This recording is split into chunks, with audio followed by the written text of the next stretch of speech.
sahabat, saya Lita. Saya akan membawakan acara pada podcast perdana hari ini. Dan hari ini spesial, di podcast perdana kita akan mendatangkan Mama Nara atau Ibu Mira selaku wakil Yayasan Sahabat Ayasara. Halo Mama. Halo, assalamualaikum. Perkenalkan, nama saya Mira Safitri atau yang akrab disapa dengan sebutan Mama Nara.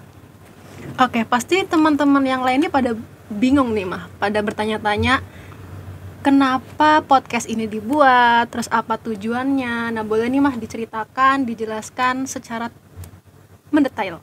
Oke, mungkin tujuan utama dibuatnya podcast ini semoga semakin banyak yang tahu nih bahwa di sini nih ada Yayasan Sahabat Ayasara yang menaungi adik-adik pejuang kesembuhan dari luar daerah gitu Kak.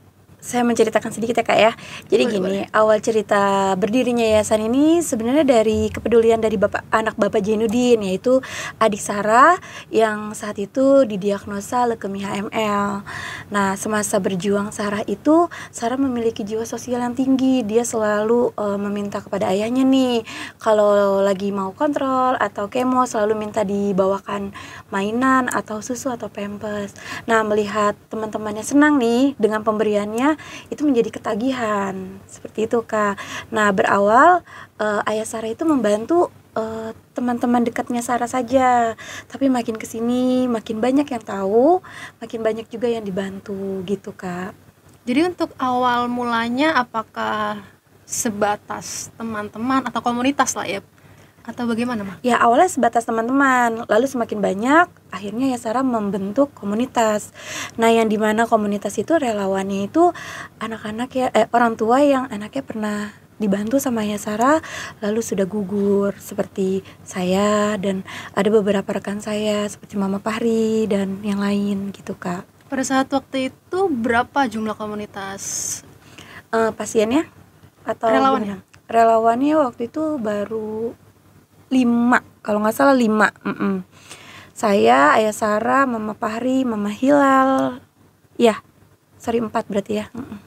Jadi pada dasarnya ternyata Mama pun pernah berjuang seperti Ayasara ya Mah? Ya, dulu juga anak saya dibantu kan sama Ayasara.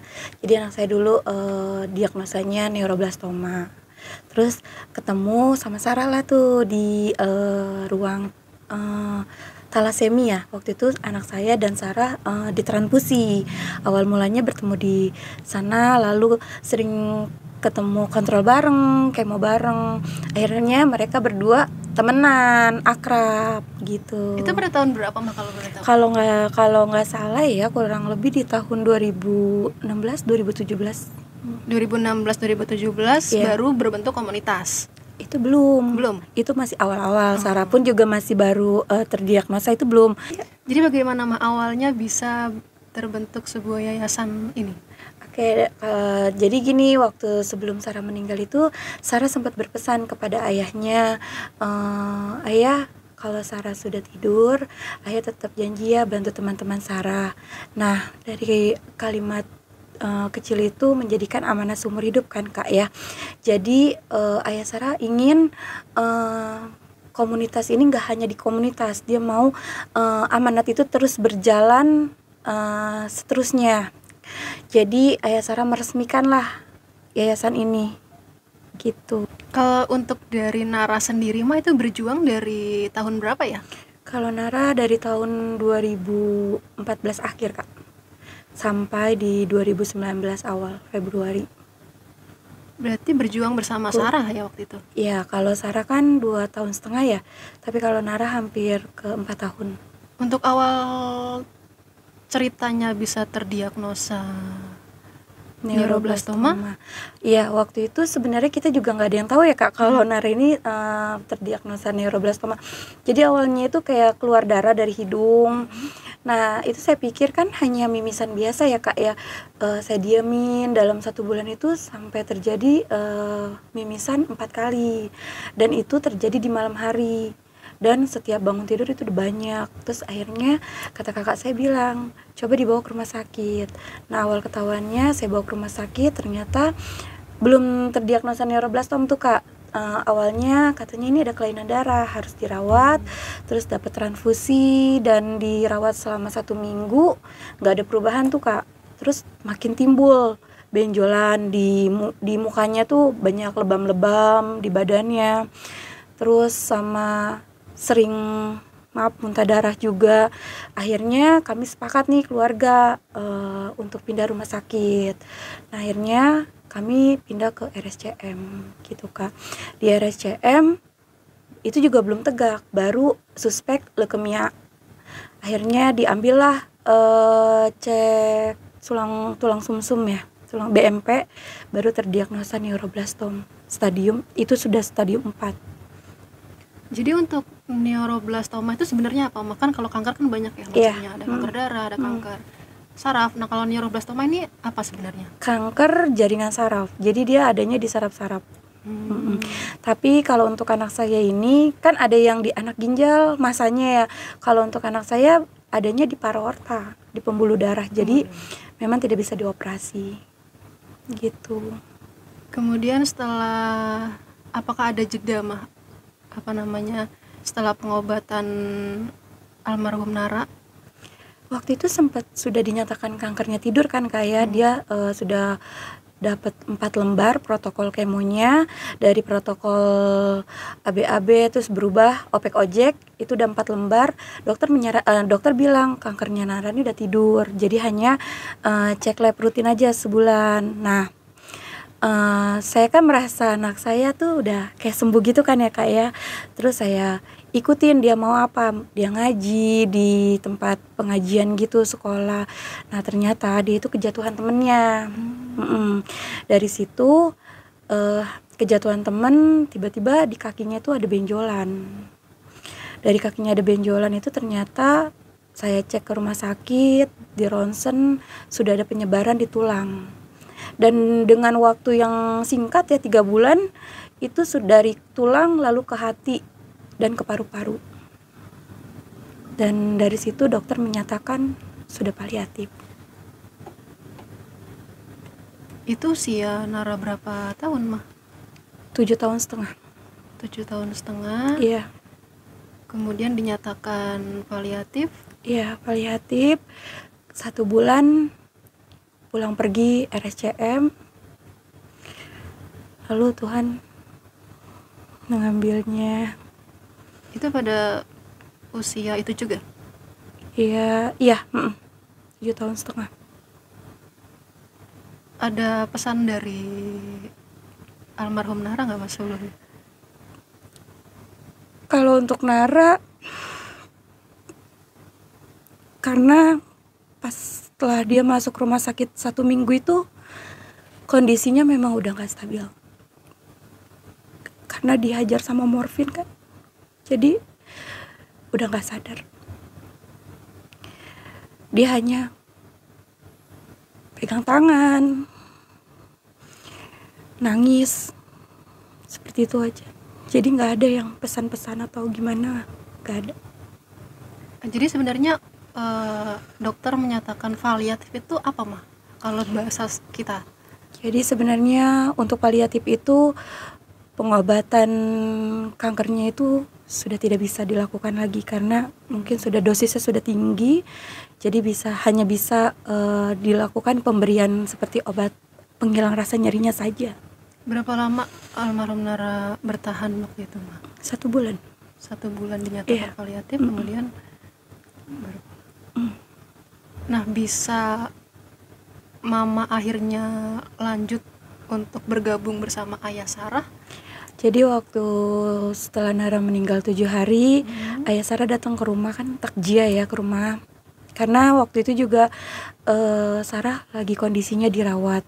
Jadi ya Ayah Sarah juga menyampaikan maaf gak bisa datang pas hari Nara meninggal. Nah 7 hari Nara meninggal, Ayah Sarah datang ke rumah. Terus dia bilang gak usah bersedih, jangan larut dari kesedihannya. Yuk, masih banyak teman-teman yang butuh dibantu sama kita. Dari situ sebenarnya perasaan saya kuat nggak ya harus menginjak rumah sakit. Tapi setelah lepas dari Nara 7 hari itu, kebetulan ada salah satu pasien kita berpulang, dan itu harus dipulangkan ke Aceh. Akhirnya ya Sarah minta bantuan saya, kuat nggak? Saya bilang bismillah kuat. Di situ kaki saya jangankan masuk ke ruang kamar jenazah, ngelihat rumah sakit itu rasanya perih. Tapi di satu sisi saya nggak boleh kayak gini, anak saya sudah bahagia. Akhirnya saya merasa hari itu kuat, berlanjutlah sampai sekarang. Jadi setelah kepergian 7 hari, Mama langsung Ya, membantu pemulangan jenazah ke Aceh. Masya Allah sekali. Terus bisa waktu itu berarti antara Nara dan Sarah lebih dulu. Bedanya 2 minggu Kak. Oh, 2 Duluan minggu. Nara, ya. Nah, ada juga waktu Nara udah meninggal kan. Terus saya datang ke rumah sakit harapan kita, jenguk Sarah. Di situ sebenarnya Sarah juga udah tahu kalau Nara udah nggak ada. Dia nanya Nara kemana? Saya bilang ada di rumah. Tapi dari jawaban saya itu nggak meyakinkan Sarah. Dia langsung kayak buang muka gitu. Walaupun dia nggak tahu. Mama Sarah pun waktu itu berpesan, jangan sampai Sarah tahu, karena kondisi Sarah pun saat itu sudah ngedrop.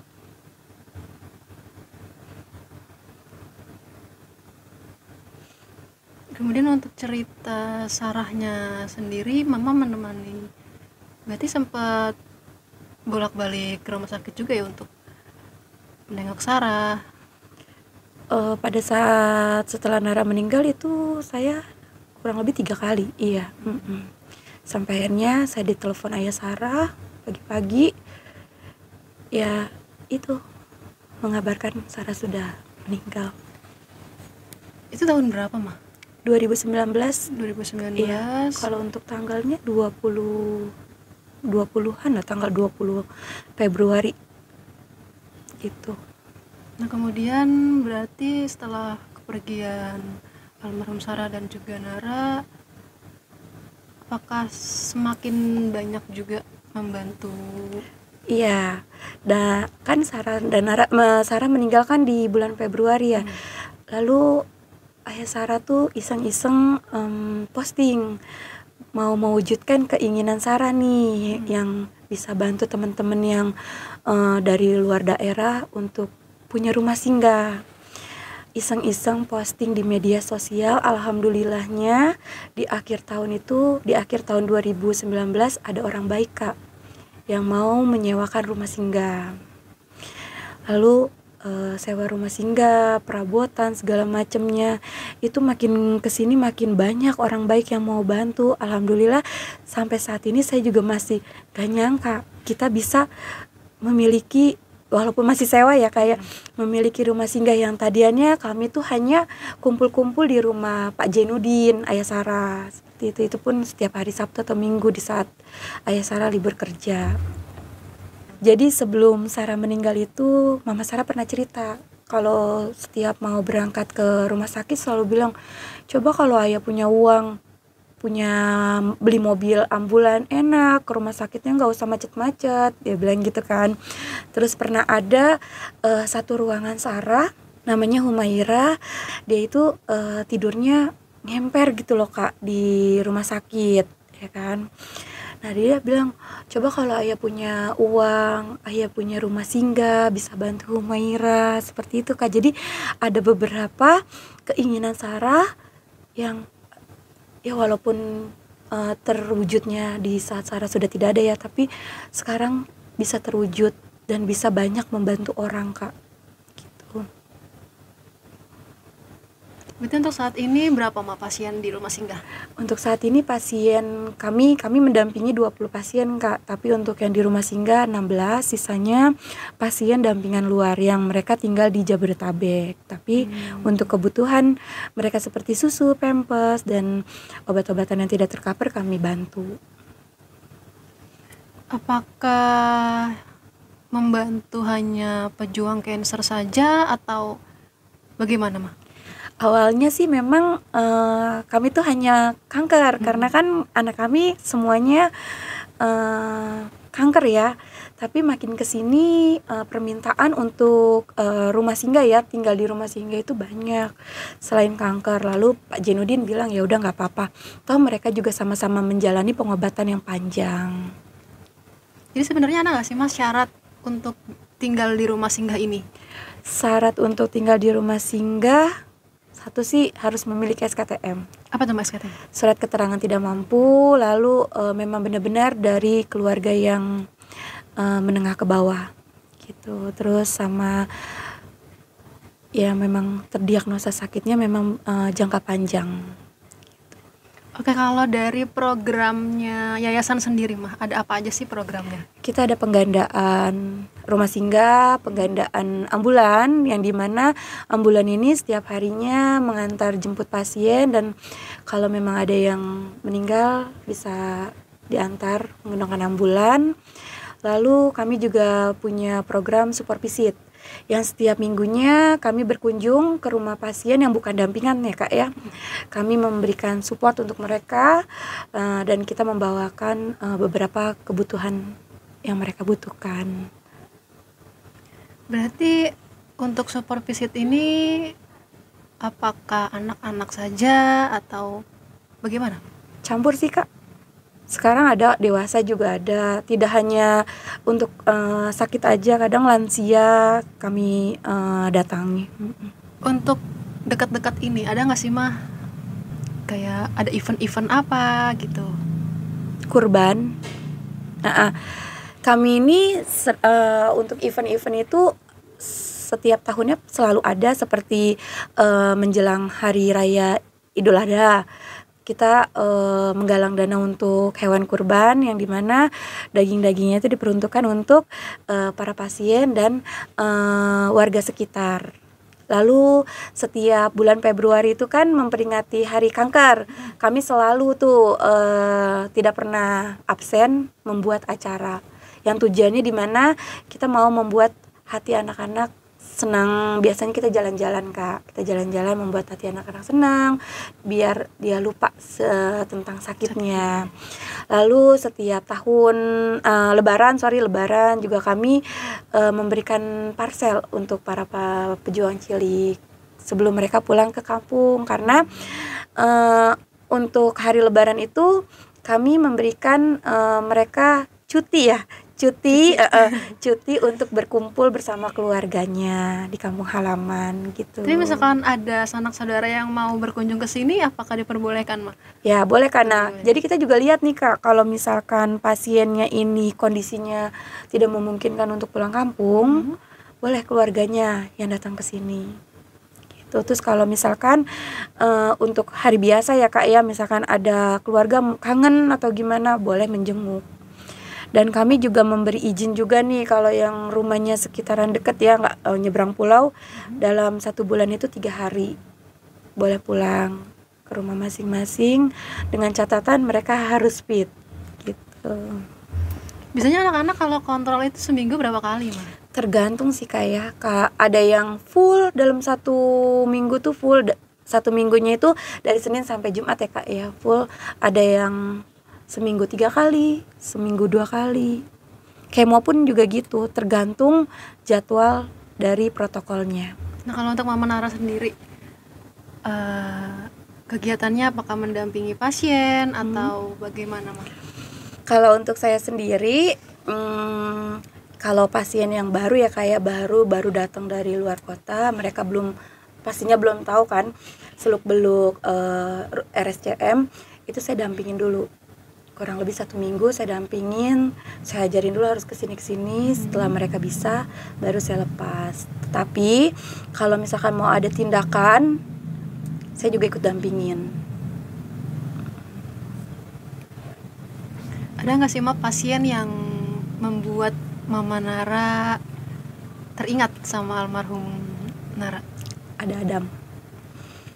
Adam itu neuroblastoma juga. Sama ya? Nah, ceritanya Adam sama Nara itu hampir sama. Jadi masih di dalam kandungan ditinggalin papahnya. Lalu mamanya berjuang sendiri. Lalu sakitnya sama neuroblastoma. Jadi kalau saya sebenarnya lihat Adam itu berkaca ke anak saya. Tapi saya salut sama Mama Adam, sampai saat ini bisa Adam survive dari neuroblastoma. Berarti pasien bisa dinyatakan sembuh atau survive dari kansernya itu apa, Mah?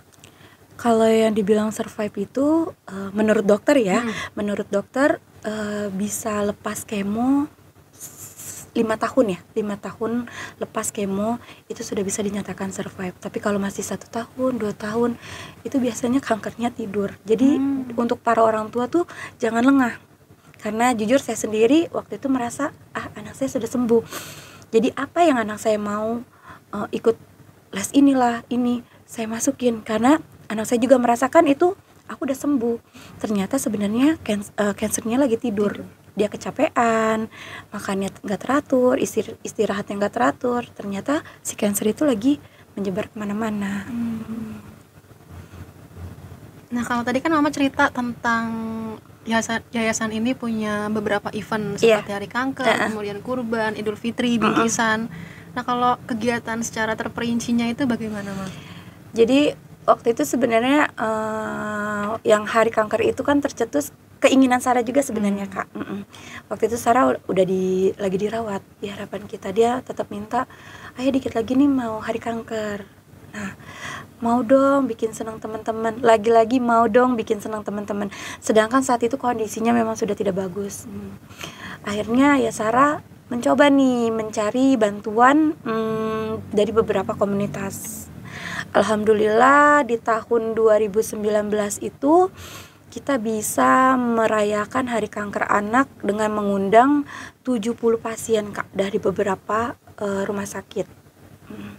Di situ acaranya sangat meriah sekali, tapi sayang Sarah juga ikut, tapi kondisinya sudah tidak bagus ya kan. Akhirnya Sarah tidak sampai full mengikuti acara itu, lalu dilarikan ke IGD. Gitu, Kak. Itu pada saat masih komunitas ya, Mbak ya? Iya, komunitas. Nah, itu kan sebuah event yang besar ya? Besar banget. Nah, bagaimana sebuah komunitas bisa membuat event yang besar gitu? Yaitu Ayah Sarah menjalin komunikasi sama beberapa komunitas di Project Peduli, Tabrak Warna, yang dimana komunitas itu anak-anak muda ya. Jadi nyambung lah untuk bikin acara ya kan, sampai terrealisasi, dan itu acaranya benar-benar meriah dan sukses, dan semua para pasien bahagia. Itu dihadiri berapa? Waktu itu kurang lebih 70 pasien. Semuanya kanker? Kanker ya. Dari beberapa dari beberapa rumah sakit. Di mana itu, Mah, pada saat waktu itu? Di daerah Kemang, di Play Park kalau pada tahun 2019. Saat itu Sarah sempat datang, padahal sudah sama ayahnya dilarang ya, karena memang kondisinya sudah menggunakan kursi roda dan pakai selang oksigen. Tapi Sarah tetap, aku mau lihat teman-teman. Di situ saya sedih. Yang lain-lain teman-temannya semuanya bergembira. Sarah hanya duduk. Sesekali dia bilang sakit. Jadi kalau badannya gerak aja dia sakit. Akhirnya mamahnya bawa untuk pulang, karena dia udah gak kuat duduk lama-lama.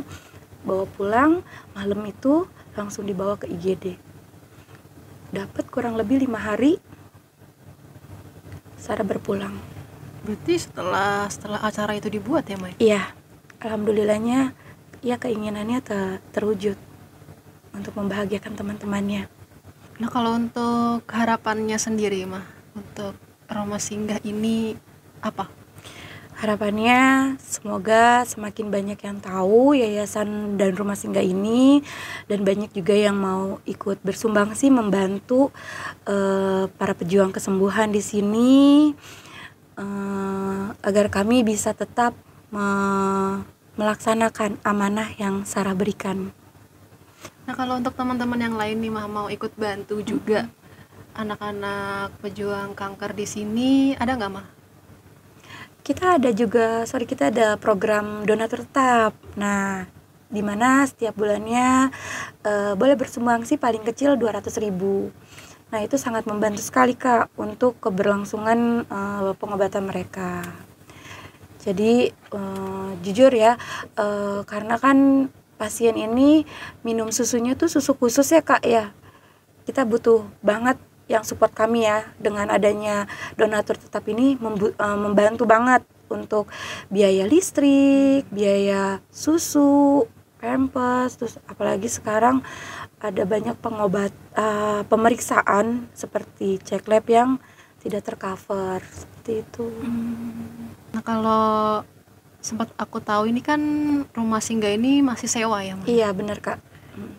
Nah, itu apakah ada harapan lain agar bisa punya rumah singgah sendiri atau bagaimana? Iya, impian Tentunya kita ya. tentunya ingin punya rumah singgah sendiri. Karena jujur ya Kak, kalau misalkan masa kontraknya udah mau habis, kita ini ketar-ketir Kak. Aduh, anak kita banyak. Kalau sampai kita nggak bisa melanjutkan sewa, mau ditaruh di mana anak-anak ini, sedangkan mereka ini sudah menggantungkan hidupnya di yayasan Sahabat Yesara. Nah, kalau untuk pasiennya sendiri kan 20 nih, Ma. Mungkin ada nih beberapa orang yang memikir, kenapa sih cuma 20 pasien doang? Kenapa nggak lebih? Kenapa nggak 25, 30 atau dan sebagainya? Karena kami ini kan yayasan baru ya Kak ya. Jadi kita juga masih keterbatasan donatur. Jadi Ayasara sendiri maunya pasien yang sudah kita terima itu semuanya tercukupi. Dari pamper, susu, sampai makan sehari-harinya, maunya benar-benar tidak mengeluarkan biaya sepeser pun dari orang tua. Jadi kalau kita bisa aja kita menerima banyak, tapi kita takut mereka kekurangan. Untuk paling lama sendiri pasien berapa tahun, Ma? Apakah ada batasnya cuma setahun, 2 tahun atau bagaimana? Tergantung. Kalau pasiennya tidak bermasalah, kita terus mendampingi sampai benar-benar dinyatakan dari RSCM atau rumah sakit di Jakarta untuk pulang ke kampung halaman. Untuk yang terakhir nih, Ma, harapan atau ada ngasih pesan dan kesannya bagi para pejuang kanker yang lainnya?